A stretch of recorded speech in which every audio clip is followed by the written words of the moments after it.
Very good morning students. I hope you all are happy and safe at your home. So today we are going to start our next topic from unit first, and that is from chapter 3 also. Okay, and its name is potential due to a point charge. Okay, तो potential means electric potential. किससे denote करते हैं? हमको V से denote करते हैं, और point charge that is Q. ठीक है, तो इलेक्ट्रिक पोटेंशियल को हमने लास्ट लेक्चर में डिफ़ाइन किया था कि इलेक्ट्रिक पोटेंशियल क्या होता है, इसका ऐसा यूनिट, इसको क्यों डिफ़ाइन करते हैं, ये एक स्केलर क्वांटिटी है, ये सब हमने लास्ट लेक्चर में डिफ़ाइन किया था. अगर जिसने लास्ट लेक्चर नहीं देखा है तो वो डिस्क्रिप्शन लिंक पे जाके वहाँ पे लिंक गिवन है प्लेलिस्ट का, सीक्वेंस वाइज आपको सारे टॉपिक्स मिल जाएंगे चैप्टर 1 से लेके चैप्टर 3 तक. ओके, तो आप वहाँ जाके प्लेलिस्ट में जाके देख सकते हैं. ओके, नाउ हम स्टार्ट करते हैं. हमें V फाइंड करना है, किसकी वजह से? Q की वजह से.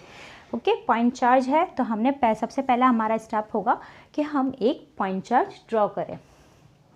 तो हमने पॉजिटिव पॉइंट चार्ज लिया है, तो पॉइंट चार्ज है तो उसकी वजह से इलेक्ट्रिक फील्ड लाइन्स होगी. कैसे होगी? पॉजिटिव चार्ज की वजह से electric field lines radially outward. Suppose it's point P पे हमें इलेक्ट्रिक पोटेंशियल फाइंड करना है. ठीक है, तो हम Q चार्ज की वजह से इलेक्ट्रिक फील्ड जानते हैं. हमने सेकंड चैप्टर में पढ़ा था इलेक्ट्रिक फील्ड में कि इस Q चार्ज की वजह से किसी भी पॉइंट पे, किसी भी r डिस्टेंस पे इलेक्ट्रिक फील्ड कितनी होती है? E इक्वल टू के Q upon r square. K means 1/4 pi epsilon not Q upon r square. और हमने लास्ट लेक्चर में V और E का रिलेशन पढ़ा था. क्या था V और E का रिलेशन?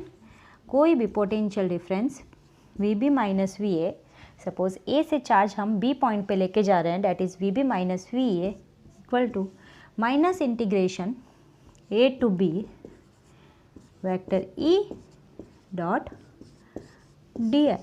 तो यही इक्वेशन को हम यूज़ करके हम पोटेंशियल फाइंड करेंगे ड्यू टू पॉइंट चार्ज. तो ये इक्वेशन आपके माइंड में रहनी चाहिए. अब हम क्या करेंगे? सपोज़ यहाँ पे कोई टेस्ट चार्ज Q0 है, उसको हम एज्यूम करेंगे कि एक पॉइंट P पे जहाँ पे हमें इलेक्ट्रिक पोटेंशियल फाइंड करना है वहाँ पे टेस्ट चार्ज Q0 है. उसको उठा के हमें इन्फिनिटी पे लेके जाना है धीरे धीरे रेडियली. ओके, मीन्स छोटे छोटे डिस्प्लेसमेंट से हम कह सकते हैं डिस्प्लेसमेंट dr. अच्छा, इसे थोड़ा लंबा ड्रॉ कर लेती हूँ तो आपको. ओके, तो सपोज ये पॉइंट P पे है, छोटा छोटा डिस्प्लेसमेंट करके dr डिस्प्लेसमेंट करके हमें इसको लेके जाना है इन्फिनिटी तक. ओके, Q0 को कहाँ तक लेके जाना है हमें? सपोज इन्फिनिटी तक. हम ऐसा क्यों कर रहे हैं? हम हमेशा तो क्या करते हैं, इलेक्ट्रिक पोटेंशियल जब फाइंड करते हैं डेफिनेशन में तो Q0 पे चार्ज पड़ा होता है इन्फिनिटी पे, और उसको पॉइंट P पे लेके आते हैं, फिर वर्क डन ढूंढते हैं और क्या मिल जाता है हमें? V क्या हो जाता था हमारा डेफिनेशन के हिसाब से? V external upon Q0. Okay, तो हम ऐसे करते थे कि वर्क ढूंढते थे. यहाँ से Q0 पड़ा था, यहाँ से Q0 को यहाँ पे लेके आते थे, जो वर्क लगेगा अपन Q0 करेंगे. पर जब हम इन्फिनिटी से यहाँ तक जब Q0 को लेके आएंगे तो कितना वर्क लगेगा वो हमारे लिए फाइंड करना डिफ़िकल्ट है. बट हमें अब V और इलेक्ट्रिक फील्ड का रिलेशन पता है, और हमें ये भी पता है पॉइंट चार्ज की वजह से इलेक्ट्रिक फील्ड कितनी होती है? के Q अपॉन r स्क्वायर. के क्या है? 1/4 पाई एप्सिलॉन नॉट. ये इलेक्ट्रिक फील्ड पता है. ठीक है, तो हमें इलेक्ट्रिक फील्ड पता है. अब डिस्प्लेसमेंट की बात आई तो हम क्या करेंगे? इस Q0 को यहाँ से इन्फिनिटी तक लेके जाएंगे. ठीक है, तो क्या हो जाएगा? डिस्प्लेसमेंट dr डिस्प्लेसमेंट हो जाएगा रेडियली. ठीक है, तो उससे क्या हो जाएगा? हमें V फाइंड करना बहुत ही सिंपल हो जाएगा. ओके, तो आप समझ चुके होंगे कि हम पॉइंट P से इन्फिनिटी की तरफ क्यों जा रहे हैं. हमेशा तो इन्फिनिटी से पॉइंट P तक आते थे, फिर वर्क फाइंड करते थे डेफिनेशन के अनुसार. ओके, डेफिनेशन के बेस पे. बट हम इन्फिनिटी से पॉइंट P पे आएंगे तो हमारे लिए जो वर्क है फाइंड करने के लिए उसके लिए वेरिएबल्स नहीं होंगे, हम वर्क इजीली फाइंड नहीं कर पाएंगे। बट अगर p से इन्फिनिटी पे जाते हैं तो हमें इसकी इलेक्ट्रिक फील्ड भी पता है और हमें डिस्प्लेसमेंट भी पता रहेगा और इनके बीच का एंगल भी पता रहेगा, तो हम इजीली v फाइंड कर सकते हैं। ओके, तो ये इक्वेशन आपको माइंड में रखनी है। ठीक है, तो हमने एज्यूम किया, assume positive Q naught test charge is taken out from point P in the electric field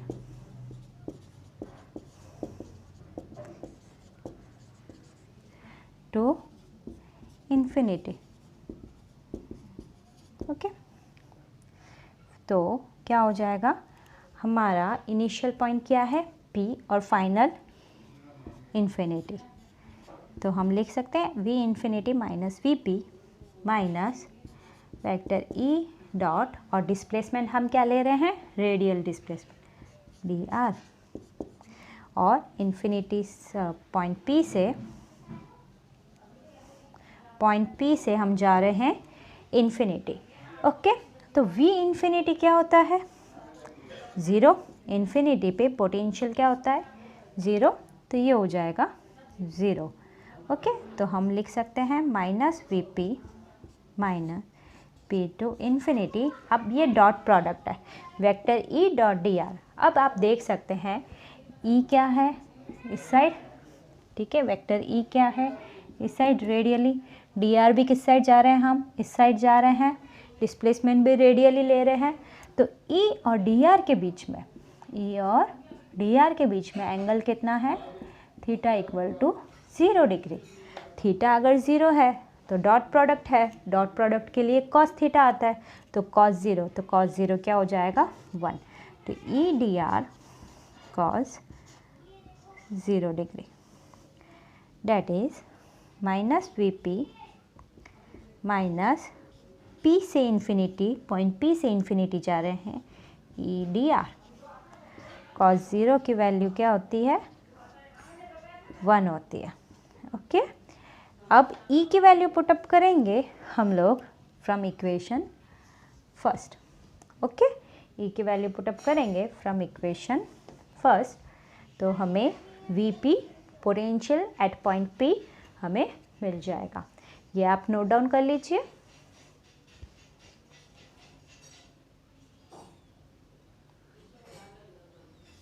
I hope आपने नोट डाउन कर लिया। ओके, इसको मैं रब कर देती हूँ।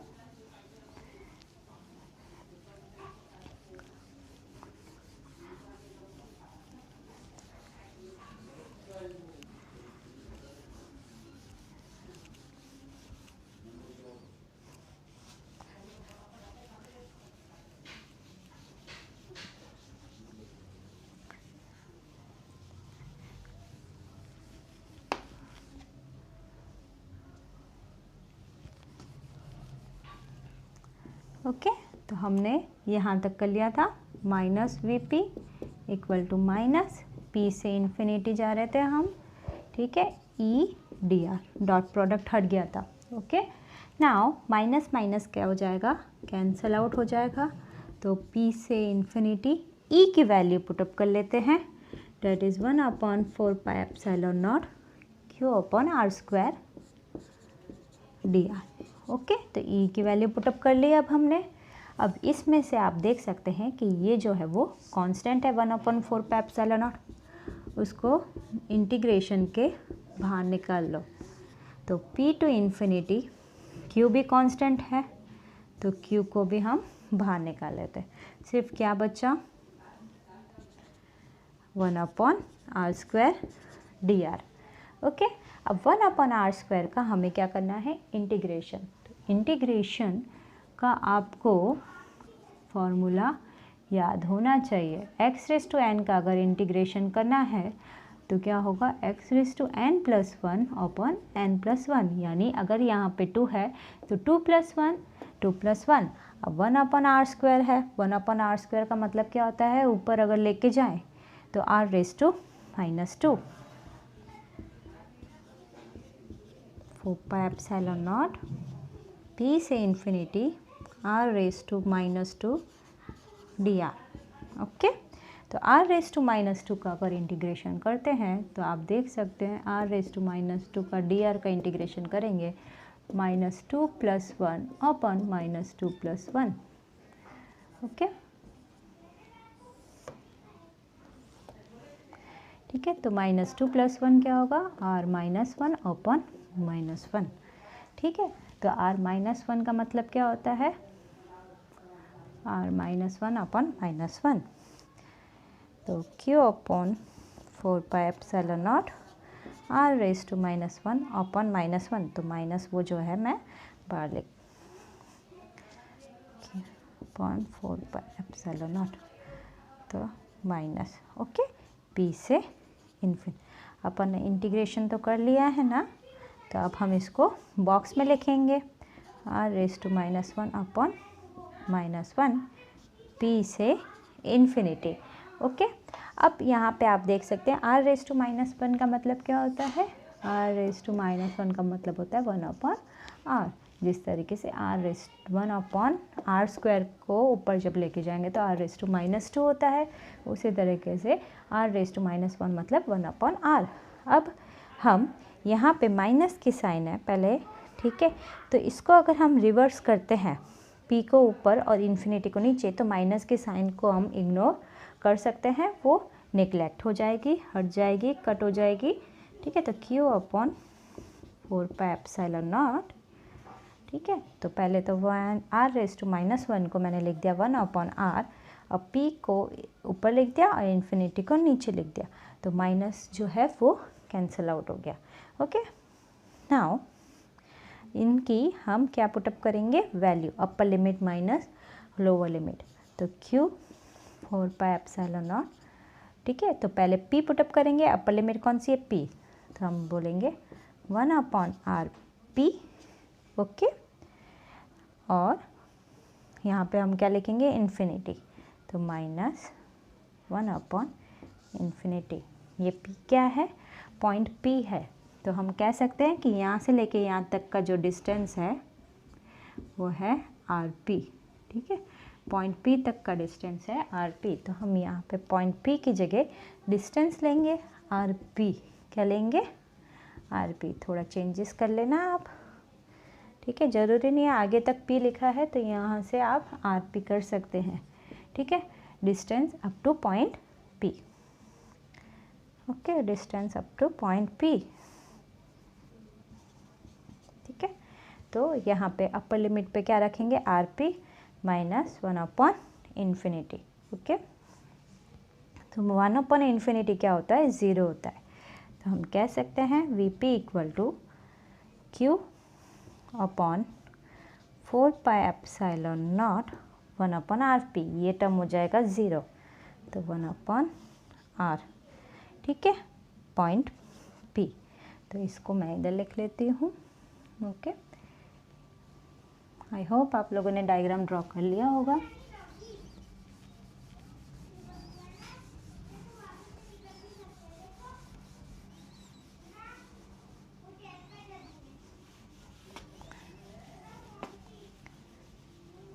ठीक है, तो अब इसको हम v at point p q 1/4 pi epsilon naught और q अपॉन rp। तो हमने पॉइंट p लिया था, ऐसे कोई भी डिस्टेंस हो सकता है। ठीक है, तो प्लस q है तो ये पॉइंट p हो सकता है, यहाँ आ सकता है, यहाँ यहाँ यहाँ, तो जो भी होगा वहाँ से लेके r तक का डिस्टेंस। तो यहाँ से यहाँ का पोटेंशियल फाइंड करना है, तो सेंटर से लेके इसके r तक का डिस्टेंस। ओके, यहाँ का पोटेंशियल फाइंड करना है तो सेंटर से लेके इसके r का डिस्टेंस। तो नॉर्मली हम क्या लिखेंगे, 1/4 pi epsilon not potential at any point q upon r, और 1/4 पाई एप्सिलॉन नॉट क्या, सो अब 1/4 pi epsilon not that is k q upon r। तो हमें v क्या मिल गया, k q अपॉन r। ये हमें पोटेंशियल मिल गया at any point q to point charge. अब आप देख सकते हैं कि जो पोटेंशियल है वो इन्वर्सली प्रोपोर्शनल है उसके डिस्टेंस पे। मीन्स अगर यहाँ पे प्लस क्यू चार्ज है और यहाँ पे पॉइंट P1 है और यहाँ पे पॉइंट P2 है, ठीक है, तो जैसे जैसे डिस्टेंस बढ़ेगा वैसे वैसे V कम होगा, तो V P2 का क्या होगा, कम होगा, ठीक है, लेस देन V P1 का। तो V P2 जो है वो कम होगा less than V P1। Okay, तो जैसे जैसे डिस्टेंस बढ़ेगा V कम होगा। तो इसका हम ग्राफ ड्रॉ कर सकते हैं।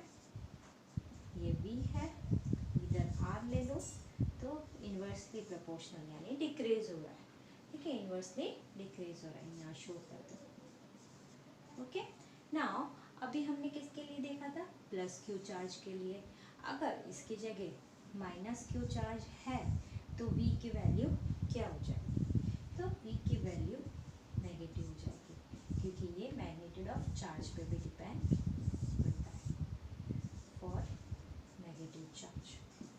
ओके, तो ये तो सिर्फ समझाने के लिए ड्रॉ किया था मैंने। अब आपको समझ में आ गया है कि पोटेंशियल कैसे फाइंड करना है ड्यू टू पॉइंट चार्ज, कैसे फाइंड करना है, हमें पॉइंट चार्ज लेना है, उसकी इलेक्ट्रिक फील्ड पता होनी चाहिए, फिर हमें पोटेंशियल और इलेक्ट्रिक फील्ड का क्या करना है, इक्वेशन लिखनी है, E की वैल्यू पुट अप करनी है और हमें सिर्फ 1/r² का इंटीग्रेशन करना है और हमें आंसर मिल जाएगा। ओके, तो आप ये भी नोट डाउन कर लीजिए, ठीक है। अब हम नेक्स्ट टॉपिक पे चलेंगे, ठीक है।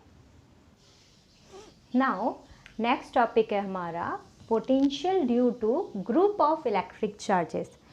बहुत सारे इलेक्ट्रिक चार्जेस का ग्रुप है, उनकी वजह से पोटेंशियल फाइंड करना है, ठीक है। तो यहाँ पे सपोज एक पॉइंट P है जहाँ पे हमें पोटेंशियल फाइंड करना है इन सब चार्जेस की वजह से। सपोज Q1 की वजह से पोटेंशियल लग रहा है V1, Q2 की वजह से लग रहा है V2, Q3 की वजह से सपोज करो V3 और अप टू Qn की वजह से लग रहा है Vn।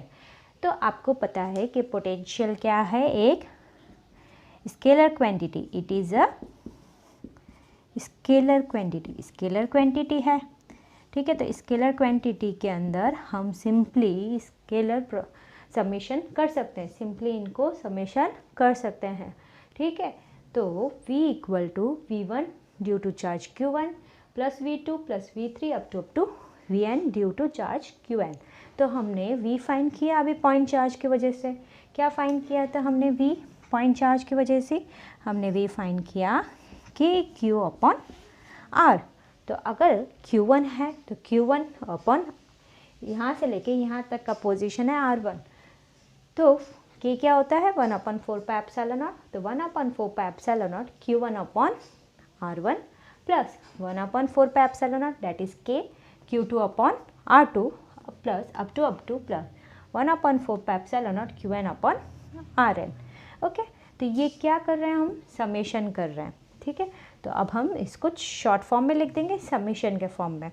तो 1/4 पाई एप्सिलॉन नॉट सब में कॉमन है तो हमने कॉमन निकाल लिया है, ओके। प्लस की जगह हमने समेशन पुटअप किया है, ये किसकी साइन है, समेशन की, और हमने यहाँ पे आई वेरिएबल पुटअप किया है। तो यहाँ पे हम क्या लिखेंगे, i equal to 1 up to n, यानी 1 से लेके n तक, ठीक है। तो आप देख सकते हैं अगर 3 चार्जेस हैं, ठीक है, तो मैं यहाँ लिखती हूँ अगर 1 से लेके 3 तक, ठीक है, तो यहाँ पे मेरा हो जाएगा, ठीक है। तो हम जैसे 1/4 pi epsilon not Qi upon Ri, ठीक है। तो हम क्या करेंगे 1/4 pi epsilon not Q1 R1, फिर लिखेंगे प्लस की साइन क्योंकि ये समेशन है, फिर again 1/4 pi epsilon naught Q2 upon R2 up to कहाँ तक जाएंगे 3 तक, 1/4 pi epsilon not Q3 upon R3, ठीक है। तो ये समेशन साइन इस तरीके से हमें बताती है। तो यहाँ n मीन्स n तक जाएंगे, ओके। वैसे आप लोगों को ये पता है, फिर भी जिसको नहीं पता है, ओके। नाउ तो 1/4 pi epsilon not that is K electrostatic constant है, ये 1 से लेके n तक Qi अपॉन Ri। तो ये हमारा पोटेंशियल हो गया at point P due to the group of charges, इन सब चार्जेस की वजह से। ओके, तो इसको ना आप नोट डाउन कर लीजिए। ओके, पॉज कर लीजिए या फिर स्क्रीनशॉट लेके भी आप नोट डाउन कर सकते हैं। ओके, सो आई होप आप लोगों को आज का वीडियो बहुत ही अच्छा लगा होगा और अच्छे से समझ में भी आया होगा। अगर आपको इन टॉपिक में कोई भी डाउट है तो आप नीचे कमेंट करके ज़रूर बताएं, और डिस्क्रिप्शन लिंक में हर एक टॉपिक की, ठीक है, प्लेलिस्ट गिवन है, तो वहाँ पे आप क्लिक करके सारे टॉपिक फर्स्ट चैप्टर से सीक्वेंस वाइज देख सकते हैं। Okay, thanks for watching, keep watching.